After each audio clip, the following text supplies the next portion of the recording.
आप किसके साथ खड़े हैं, फिलिस्तीन की इजराइल? आप किसके साथ? फिलिस्तीन की हम तो फिलिस्तीन के साथ खड़े, फिलिस्तीन के साथ खड़े। क्यों खड़े हैं? क्यों खड़े? हमारे मियाँ भाई मियाँ भाई है, मियाँ भाई हमारे मुसलमान हैं, मियाँ भाई हैं। मोहरान के साथ इजराइल ने होते बच्चों को कत्ल कर रहे थे।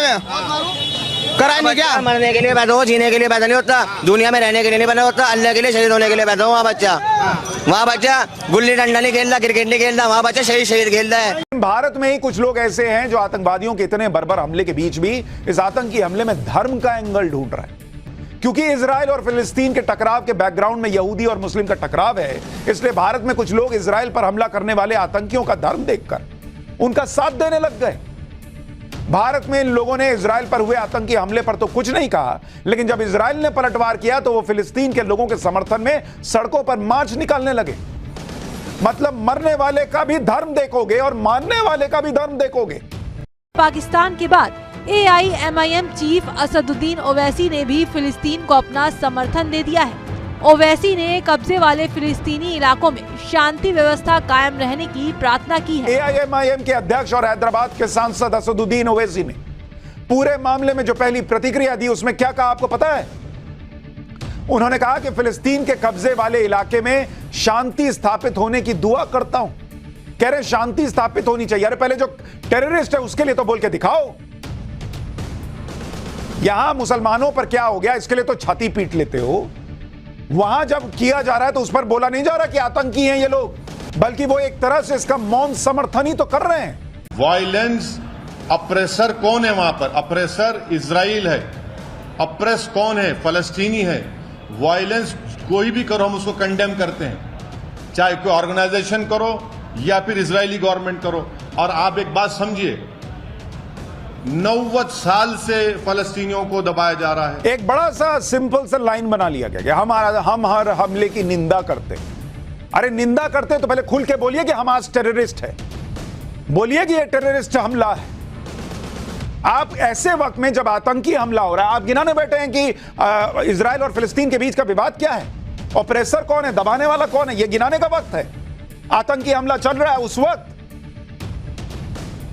कल को बॉस फिर इस तरह से तो कोई ओसामा बिन लादेन को भी जस्टिफाई कर देगा, क्योंकि ओसामा बिन लादेन की भी अपनी लड़ाई थी। हम मजम्मत करते हैं जो इजराइल कर रहा है या जो हमस ने किया, मगर इजराइल पिछले कई दहाइयों से जब से उन्होंने फलस्तीन पे कब्जा किया है तब से लेकर आज तक वो वहां जुल्म कर रहे हैं, वहां इंसानी हुकूक की पामाली कर रहे हैं। इजराइल दुनिया की सबसे बड़ी, सबसे ताकतवर वो इजराइल है। सबसे एडवांस मशीनरी, सबसे advance monitoring system, technical system, security system अगर किसी के पास है वो इजराइल के पास है।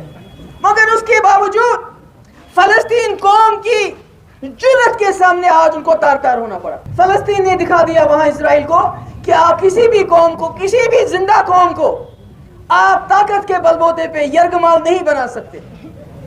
आप उनको जेल में नहीं रख सकते जिंदगी भर। कभी ना कभी ऐसा वक्त आएगा कि वो कौम अपने हुकूक के लिए ऐसा रास्ता अख्तियार करेगी जिससे आपके छक्के छूट जाएंगे जो छूट गए उनके। वही वाला हिसाब शुरू वाली लाइन में हमास को क्रिटिसाइज किया और लास्ट आते आते ये बताने लग गए कि भाई फिलिस्तीनियों पे कितना जुल्म हुआ इसलिए ये सब हो रहा है और इजराइल के छक्के छूट गए। महिलाएं बच्चे मार दी गई, उनके नग्न लाशों की परेड कराई गई और मैडम को लग रहा है कि वहां पर इजराइल के छक्के छूट गए। सोचिए ये सोच किस तरह से एक वर्ग में फैल चुकी है कि इजराइल पर आतंकी हमले का विरोध करने की जगह इजराइल को ही कोस रहे हैं ये लोग। फिलिस्तीनियों से धर्म का कनेक्शन जोड़ लिया वो समझ में आता है, आतंकियों से क्यों जोड़ लिया? जब खुलकर कहा जाता है कि आतंक का कोई धर्म नहीं है, आतंकी का कोई धर्म नहीं होता, तो उसके बारे में बोलने के पहले मुंह क्यों सिल जाता है? मतलब जो हमास चाहता है एक तो मार दो घुसकर मासूमों को और उसके बाद जो है एक पूरा इकोसिस्टम लग जाए फिलिस्तीन की आजादी की बात करने में। हमास खत्म, हमास का चैप्टर ही फाड़ दो। उसने रॉकेट दागे मार दिए, महिलाओं को की लाश को परेड कराई, ये जश्न मनाया, किडनैप करके ले गए, ये सब फाड़ दो, खत्म। अब सीधे बात करो फिलिस्तीन पर। ये कौन सा हिसाब चल रहा भाई?